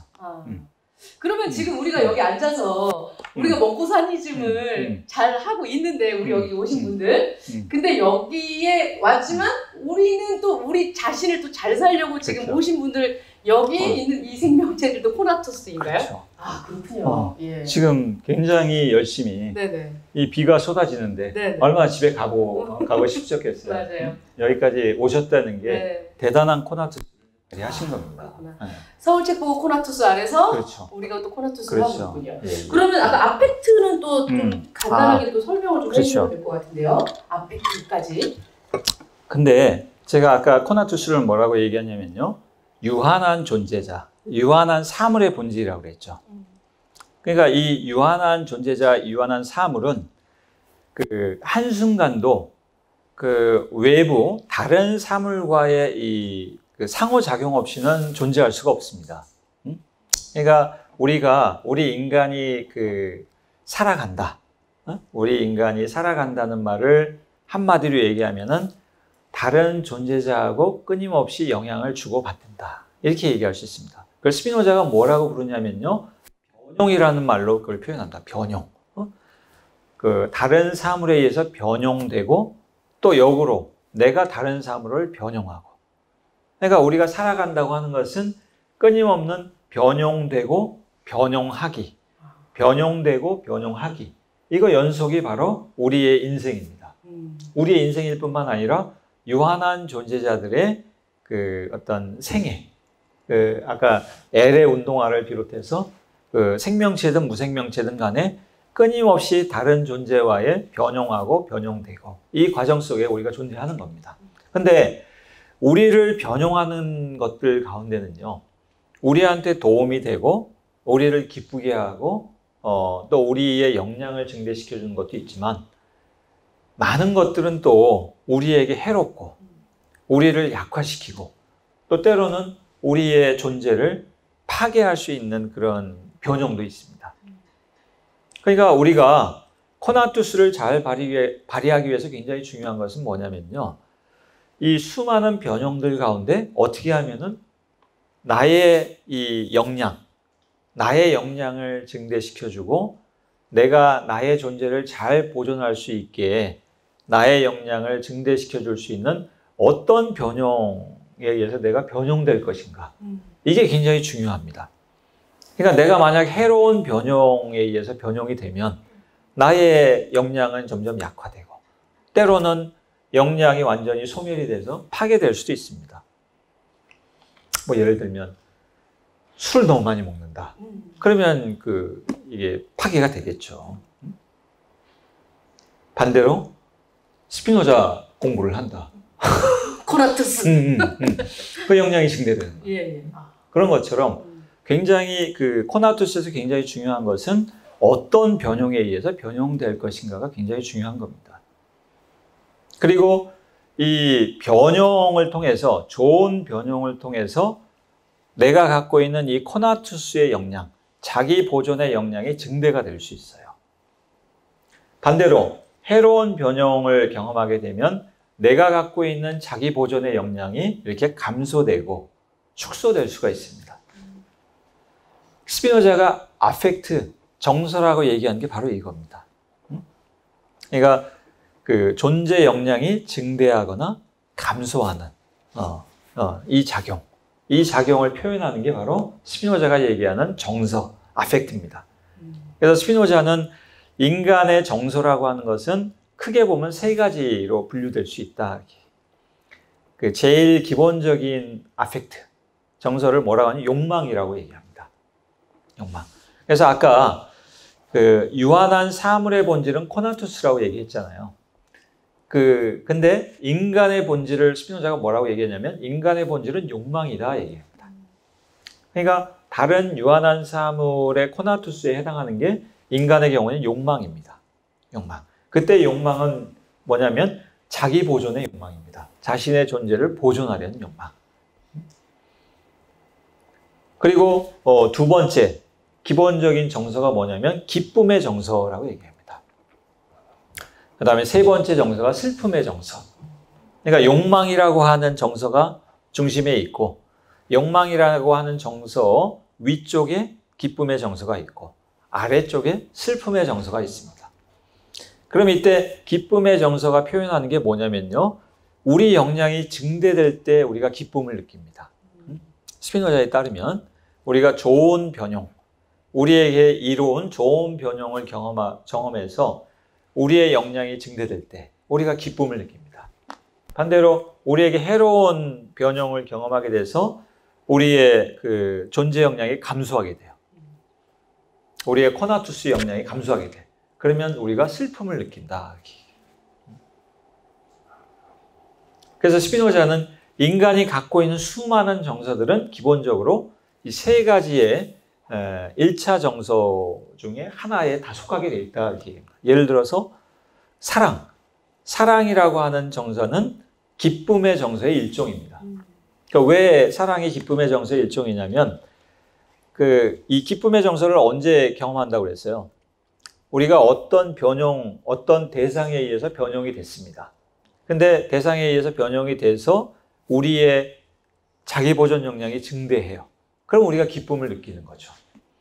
그러면 우리가 우리를 변형한 그 좋은 대상, 우리에게 기쁨을 준 그 대상을 우리가 어떻게 하겠어요?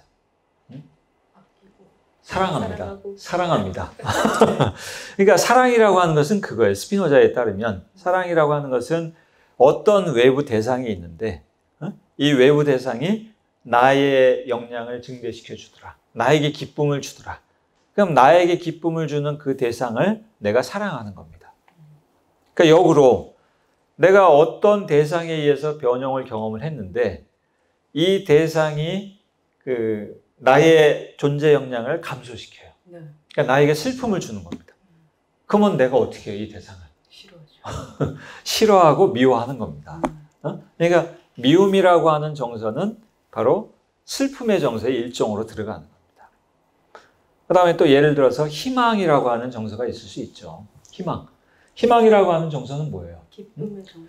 야, 한 달 뒤면 코로나 이제 완전히 끝나. 완전히 끝날 거라는 희망. 야, 한 2달만 있으면 인플레이션 완전히 끝날 거야. 라고 하는 이제 희망. 그런 희망이 있죠. 그러니까 그때 희망은 뭐냐면 한 달, 2달 뒤면은 좋은 일이 생겨서 나의 이 자기 보존 역량을 증대시켜 줄 거야. 라고 하는 기대죠. 그러니까 희망이라고 하는 것은 기쁨의 정서의 일종입니다. 반대로 이 희망의 반대말이 뭐냐면 두려움입니다. 코로나 한 10년 갈 것 같아. 한 달 뒤에 끝나는 게 한 10년 갈 것 같아. 인플레이션 이거 안 잡히고 이거 스태그플레이션 되고 경기 침체 내년 말까지 경기 침체 될 것 같아. 그러니까 이게 바로 스피노자가 얘기하는 두려움이에요. 그러니까 이 두려움이라고 하는 것은 뭐냐면 앞으로 뭔가 안 좋은 일이 생겨서 나의 코나투스, 나의 행위 역량을 감소시킬 것이다. 내가 슬픔을 경험하게 될 것이다. 이렇게 생각하는 것이 바로 이게 이제 두려움입니다. 그러니까 두려움은 기본적으로 슬픔의 정서의 이제 일종이 되는 거죠. 그런 것들이 이제 근데 이 뭐지 아펙트가 좋고 싫고를 떠나서 그냥 그것만 규정을 한 거네요. 촬영에 있어서 뭐 좋다 싫다 이런 얘기는 그렇죠. 좋은 것이다 나쁜 것이다 이렇게 말하진 않고. 네. 그러니까 역으로 얘기하면은 스피노자에 따르면 우리의 존재 역량을 증대시켜주고 우리에게 기쁨을 주는 어떤 것이 있다. 그러면 그게 좋은 겁니다. 반대로 어떤 대상이 있는데 그게 우리에게 슬픔을 주고 우리의 존재 역량을 감소시켜요. 그럼 그게 나쁜 겁니다. 그게 도덕적, 윤리적으로 나쁜 거. 그리고 우리의 존재 역량을 증대시켜주고 우리에게 기쁨을 주는 거. 그게 도덕적, 윤리적으로 좋은 겁니다. 그래서 스피노자 철학에는 선과 악이라는 그 개념은 없고 좋음과 나쁨이라는 개념이 있습니다. 그리고 좋음과 나쁨이라는 이 윤리학의 범주는 그게 우리의 행위 역량을 증대시켜 주냐, 우리의 행위 역량을 감소시켜 주냐, 그래서 우리의 코나투스를 잘 발휘할 수 있게 해주냐, 아니면 우리의 코나투스를 약화시키고 우리를 파괴로 이끌어가냐, 여기에 따라서 좋음과 나쁨이 이제 규정이 되는 거죠. 네. 오늘 지금까지 수업 들은 것 중에서 우리의 코나투스와 좋은 역량을 주고 계십니까? 교수님께서? 네, 박수 좀 부탁드릴까요? 네. 자, 그러면 이제 어느 정도 요 정도 들으니까 이 어려운 책도 조금은 읽어볼만 하겠어 하는 생각이 드실 텐데 혹시 오늘 들은 것 중에서 또 궁금한 게 있으셨던 분 계시면 얘기를 좀 들어볼까요? 질문 좀 듣고 마지막으로 넘어가려고요. 인사를 좀. 네. 네. 네네. 교수님께서 유한한 존재에 대해 설명을 하셨는데 스피노자가 생각하는 무한한 존재는 무엇이고 무한한 존재는 변동을 하지 않는지 무한한 존재는 무엇이고 무한한 존재는 하지 않는지. 네네. 아주 좋은 질문을 주셨는데요. 좋은 질문이었어요. 그러니까 유한한 존재의 반대말이 이제 무한한 존재자겠죠. 그러면 무한한 존재자의 대표적인 게 뭐냐면 실체입니다. 실체. 그리고 그 실체가 바로 신입니다. 신이고 그 신이 아까 뭐를 우주. 이 우주가 바로 무한한 존재자의 대표적인 그 경우죠. 그러면은 유한한 존재자는 아까 코나투스를 본질로 갖고 있다고 그랬잖아요. 왜 코나투스를 본질로 갖고 있냐면 유한한 존재자는 유한하니까 코나투스를 갖고 있는 겁니다. 그러니까 유한하니까 어떻게 해요? 자기를 보존해야죠. 보존하지 않으면 결국 그 소멸하거나 사라지거나 하니까 소멸하지 않기 위해서, 사라지지 않기 위해서 자기를 보존하려고 막 열심히 노력을 하는 겁니다. 그래서 코나투스가 유한한 사물의 이제 본질이 되는 겁니다. 반대로 이 실체, 신, 자연, 우주 같은 경우는 사라지지 않아요. 소멸하지 않습니다. 영원하다고 스피노자가 얘기하죠. 그러니까 이 영원한 것은 당연히 코나투스가 본질이 아니에요. 그러니까 코나투스를 가질 필요도 없고 갖지도 않습니다.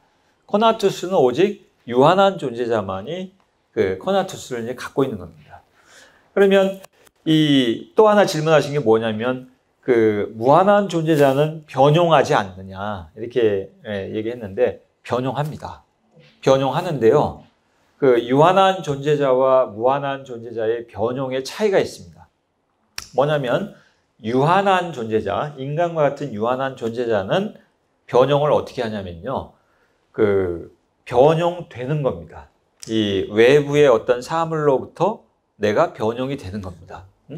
그래서 뭐 날이 추워지면 어떻게 해요? 나도 모르게 피부에 닭살이 막 돋고 입에서 막 김이 나고 그러죠? 이게 이제 변용되는 겁니다. 근데 무한한 존재자는 어떠냐면요. 외부가 없어요. 바깥이 없어서 그 다른 사물로부터 변용이 안 됩니다. 이 무한한 존재자 같은 경우. 그러면 무한한 존재자는 그 어떤 변용을 하냐? 자기 변용을 합니다. 자기 자신이 자기를 변용해요. 그리고 이 자기 자신이 자기를 변용하는 게 뭐냐면 유한한 사물들을 그게 만들어내는 겁니다. 이 우주 안에서 일어나는 수많은 운동과 변화와 생성과 소멸의 과정. 이게 무한한 존재자 입장에서 보면 그게 변용의 과정입니다. 그 차이가 좀 이해가 되세요? 네. 350년 전에 이런 생각을 했다는 게 좀 대단하다는 다시 한 번 더 감탄을 하면서 스피노자 선생님께 감사의 말씀 드립니다. 자, 지금까지 다양한 질문들을 통해 스피노자 윤리학에 대해서 알아봤습니다. 교수님, 우리가 왜 지금 스피노자 윤리학이 사람들에게 사랑을 받는 걸까요? 저는 그러니까 사실은 아까 처음에도 말씀드렸지만 현대 철학의 대가들 가운데 이 스피노자의 영향을 많이 받고 자기 작업에서 이제 스피노자를 계속 이렇게 불러오는 사람들이 많습니다.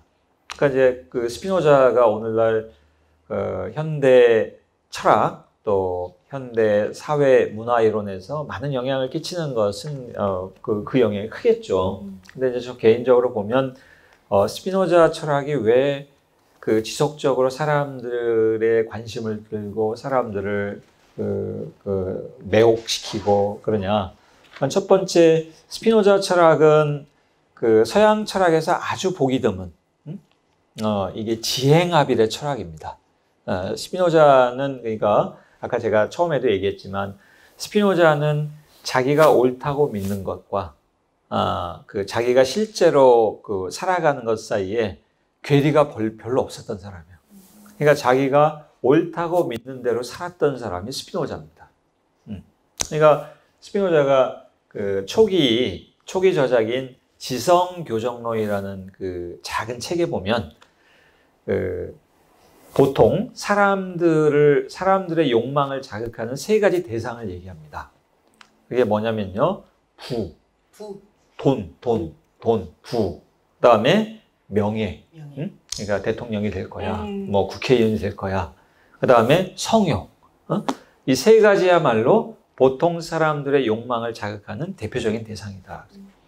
근데 스피노자가 뭐라고 얘기하냐면, 근데 이 세 가지 대상은 사람들을 일시적으로 기쁘게 할 수는 있지만 사람들에게 지속적인 기쁨을 줄 수는 없다.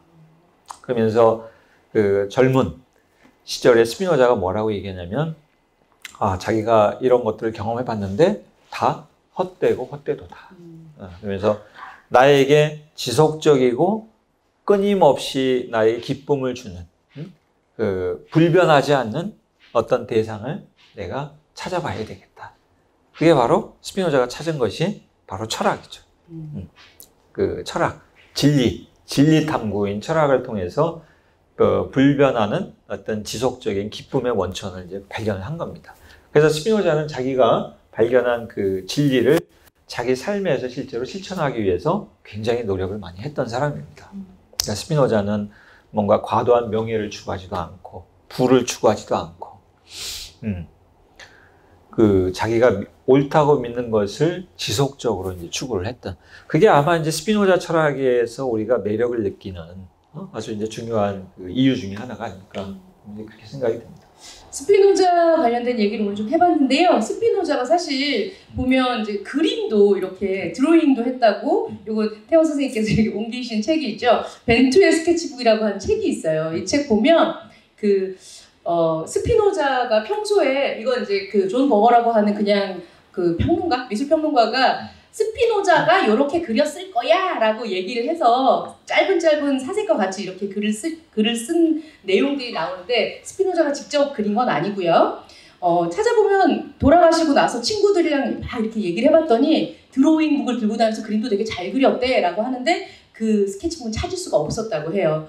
여기에 보면 네덜란드에 살았으니까 빛의 화가 렘브란트랑 뭐 멀리 떨어지지 않은 곳에서 살았다고 합니다. 렘브란트는 스피노자보다 20대 한 25연상인데 영향을 많이 끼쳤을 거다라고 얘기를 하면서 스피노자의 또 다른 취미 생활도 볼 수 있으니까 벤투의 스케치북이라는 책도 굉장히 재밌거든요.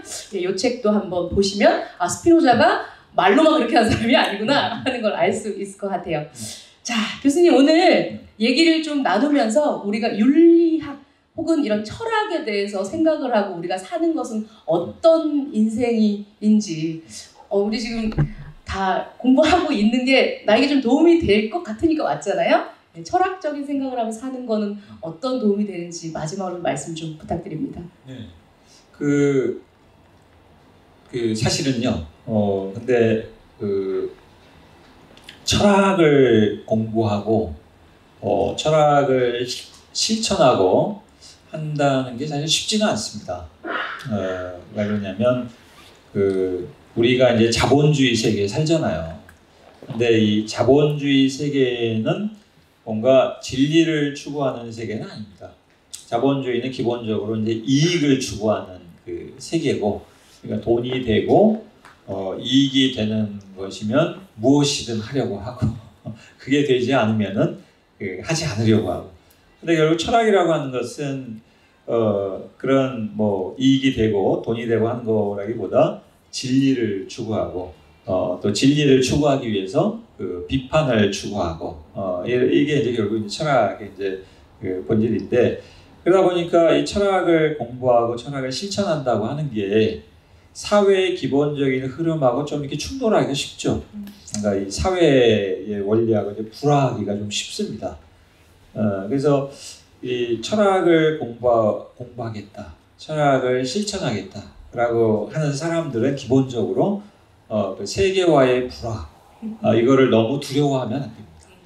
그것을 말하자면 뭐 즐긴다고 하면은 좀 약간 이상한 얘기지만 그것을 당연한 것이다 라고 생각을 하고, 나의 이 비판, 나의 이 불화를 통해서 우리가 살고 있는 이 자본주의 세계가 조금이라도 변화를 보일 수 있고 또 조금이라도 올바른 방향으로 갈 수 있다면 그것이 이제 나의 삶뿐만 아니라 다른 사람들의 삶을 위해서도 뭔가 그 작은 기여라도 될 수 있지 않을까, 그런 이제 믿음 같은 것이 상당히 중요하다고 보고, 제가 볼 때 그런 점에서도 스피노자는 상당히 모범적인 어떤 그 사례를 제시해준 인물이 아닌가, 그렇게 생각이 듭니다. 자기 스피노자 철학의 출발점부터 사실은 스피노자는 자기가 생각한 어떤 거짓과의 불화를 통해서 자기의 철학자로서의 삶을 시작을 했고, 또 자기 철학적인 생애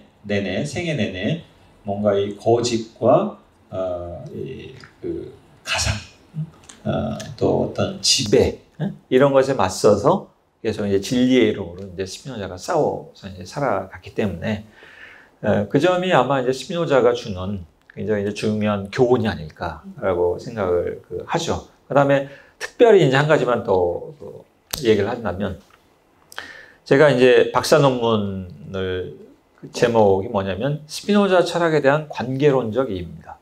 그러니까 스피노자 철학을 어떻게 하면 관계론적으로 해석할 것인가. 그러니까 관계론적으로 해석했을 때 스피노자 철학이 어떻게 이해될 수 있는가. 이것을 보여주려고 했던 것이 이제 저의 박사 논문인데, 그래서 제가 박사 논문 쓸 당시만 하더라도 스피노자 철학을 관계론적으로 해석하려는 사람들은 거의 찾아보기가 어려웠습니다. 근데 요즘은 스피노자 철학을 관계론적으로 이해하는 것이 주류적인 해석이 됐습니다. 그래서 뭐 뿌듯하죠. 네, 마지막 전환적으로 이렇게. 뿌듯한데, 네. 그러니까 이 관계론적으로 스피노자 철학을 해석하면요, 이 진리 추구는 물론이고 우리가 각자 우리의 자유를 실현하는 것도 혼자서는 안 됩니다. 혼자서는 안 되고, 그러니까 우리가 살아가다 보면 우리는 아까도 얘기했지만 좋은 변형을 할 수도 있지만 나쁜 변형을 할 수도 있습니다. 그러니까 유한한 존재자로 살아간다는 것은 좋은 변형과 나쁜 변형의 동시적인 그 영향, 가능성을 항상 가질 수밖에 없는데, 그러니까 우리가 진리를 추구하고 우리의 자유를 추구하고 또 우리의 그 독특성, 우리의 개성, 개인성을 획득하려면 좋은 친구들이 필요합니다. 좋은 친구들과의 관계. 그래서 나의 자유의 조건이 바로 다른 사람이 자유로운 것. 그러니까 내가 자유롭기 위해서도 다른 사람도 같이 자유로워야 돼요. 내가 능동적이기 위해서라도 다른 사람도 같이 능동적이어야 돼요.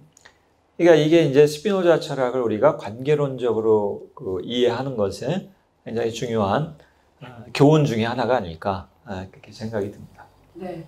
앞으로도 좋은 변형을 이제 앞팩트 하면서 우리는 블루투스 말고 코라투스를 할 생각입니다. 여기에 오시면 좋은 친구들, 그리고 여러분이 흔들리고 외로운 그 철학적 무소의 뿔처럼 걸어가시겠지만 지지해 주시는 분들이 또 수업을 계속 기다리고 있거든요. 함께 또 해주시기 바랍니다. 오늘 스피노자 윤리학 함께 해주신 우리 진태원 교수님께 다시 한번 큰 박수 부탁드립니다. 고맙습니다.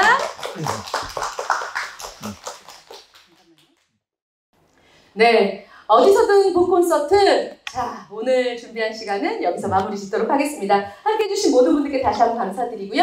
2부에도 진행될 서울책보고의 다양한 프로그램에 많은 관심과 참여 부탁드립니다. 여러분 고맙습니다. 네.